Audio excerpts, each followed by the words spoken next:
నిన్న కాక మొన్న పాకిస్తాన్‌కి సంబంధించిన ఎక్స్ క్రికెటర్ డానిష్ కనేరియా మన ఇండియాలో అమలవుతున్న సీఏఏ చట్టం గురించి ఒక ఆసక్తికరమైన ట్వీట్ చేశాడండి. అదేంటంటే, Pakistani Hindus now will be able to breathe in open air.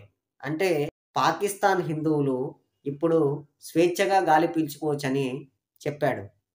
దీన్ని బట్టే అర్థం చేసుకోండి, పాకిస్తాన్‌లో, బంగ్లాదేశ్‌లో, ఆఫ్ఘనిస్తాన్‌లో ముస్లిమేతర ప్రజలు ఎంతలా అణచివేతకు గురవుతున్నారు. ఇక లేట్ చేయకుండా సీఏఏ చట్టం గురించి తెలుసుకుందాం. తెలుసుకోబోయే ముందు నాదొక చిన్న రిక్వెస్ట్. ఖచ్చితంగా వీడియోని లైక్ చేయండి. చివరి వరకు చూడండి. చూస్తే ఈ సీఏఏ చట్టం ప్రాముఖ్యత ఏందో మీకే అర్థమవుతది. సీఏఏ అంటే సిటిజన్ అమెండ్మెంట్ యాక్ట్. ఈ యాక్ట్‌ని 2019 డిసెంబర్ 11 రోజు ప్రస్తుత గవర్నమెంట్ పార్లమెంట్‌లో ప్రవేశపెట్టింది. కానీ 2024 మార్చ్ 11 రోజు ఈ యాక్ట్ అమల్లోకొచ్చింది. సీఏఏ చట్టం ముఖ్య ఉద్దేశ్యం ఏందంటే, పాకిస్తాన్, బంగ్లాదేశ్, ఆఫ్ఘనిస్తాన్‌లలో మతపరమైన హింసకు గురై మన ఇండియాకి వలస వచ్చిన హిందువులు, పార్సీలు, బౌద్ధులు, జైనులు, సిక్కులు, క్రిస్టియన్స్‌కి చట్టపరమైన భారత పౌరసత్వ హక్కు కల్పించడమే ఈ సీఏఏ చట్టం ముఖ్య ఉద్దేశ్యం. మరి ముస్లిమ్స్‌కి మాత్రమే భారత పౌరసత్వ హక్కు సీఏఏ చట్ట ప్రకారం ఎందుకు కల్పించట్లేదని చాలామంది క్వశ్చన్ చేస్తున్నారు. ఎందుకంటే 1947లో ఇండియా డివైడ్ అయింది. దాని తర్వాత బంగ్లాదేశ్, పాకిస్తాన్, ఆఫ్ఘనిస్తాన్‌లలో ముస్లిమ్స్‌ని మెజారిటీ పీపుల్‌గా, మిగిలిన తెగల్ని మైనారిటీ పీపుల్‌గా పరిగణిస్తూ వాళ్ళ పైన ఎన్నో మతపరమైన హింసలు జరిగి వాళ్ళని అణచివేశారు. దానివల్ల చాలామంది ప్రజలు మన ఇండియాకి వలస వచ్చారనమాట. దీనికి ఒక చిన్న ఉదాహరణ చెప్తా చూడండి. 1947లో మన ఇండియాలో ముస్లిం సంఖ్య 3 కోట్లు. కానీ ఇప్పుడు 20 కోట్లు దాటిపోయింది. అదే పాకిస్తాన్‌లో హిందువుల సంఖ్య 68 లాక్స్. కానీ ఇప్పుడు 48 లాక్స్‌కి తగ్గిపోయింది. అంటే అణచివేత ఏ లెవెల్‌లో జరుగుతుందో మీరే ఆలోచించండి. మన ఇండియాకి వలస వచ్చిన తర్వాత కూడా ఎటూ కాకుండా బ్రతుకుతున్నారు కాబట్టే వాళ్ళ గురించే సిటిజన్ అమెండ్మెంట్ యాక్ట్‌ని తీసుకొచ్చింది ప్రెజెంట్ ఉన్న మన గవర్నమెంట్. ఇకపోతే ఇక్కడున్న ముస్లిమ్స్‌ని కూడా మన ఇండియా నుంచి పంపించేస్తారని కొంతమంది అపోహని క్రియేట్ చేశారు. కానీ ఇందులో ఏమాత్రం నిజం లేదు. కాకపోతే వాళ్ళు ఇక్కడే ఉంటున్నట్టుగా వాళ్ళు ప్రూవ్ చేసుకోవాలి. దానికోసం ఎన్ఆర్‌సీ అనే ఒక చట్టం ఉంది. ఆ చట్టం గురించి కూడా మనం తెలుసుకోవాలి. ఎన్ఆర్‌సీ అంటే నేషనల్ రిజిస్టర్ ఆఫ్ సిటిజన్స్.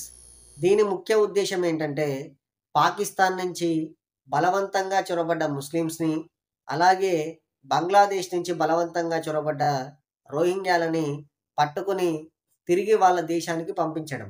ఈ ఎన్ఆర్‌సీ ప్రకారం మిగతా మతాల ప్రజలు ఎలాంటి ప్రూఫ్స్ చూపించినా, చూపించకపోయినా వాళ్ళకి డైరెక్ట్‌గా ఇండియన్ సిటిజన్‌షిప్ అనేది ఇచ్చేస్తారు.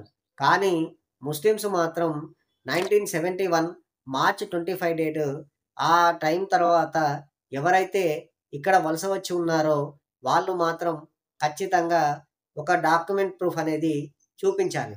అవి ఎలాంటి డాక్యుమెంట్స్ అంటే, birth certificate, LIC policy, refugee registration certificate, land tendency record, citizenship certificate, bank account, post office account, passport, licence లేదా government issued certificate, old people government employed certificate లేదా కోర్ట్ రికార్డ్ గానీ దీంట్లో ఏదైనా సరే చూపించి ఇండియన్ సిటిజన్సే అని proof చేపించుకోవాల్సి ఉంటుంది. లేదంటే వాళ్ళని ఇల్లీగల్ ఇమ్మిగ్రెంట్స్‌గా పరిగణించి మన ఇండియా నుంచి పంపించేయడం జరుగుతది.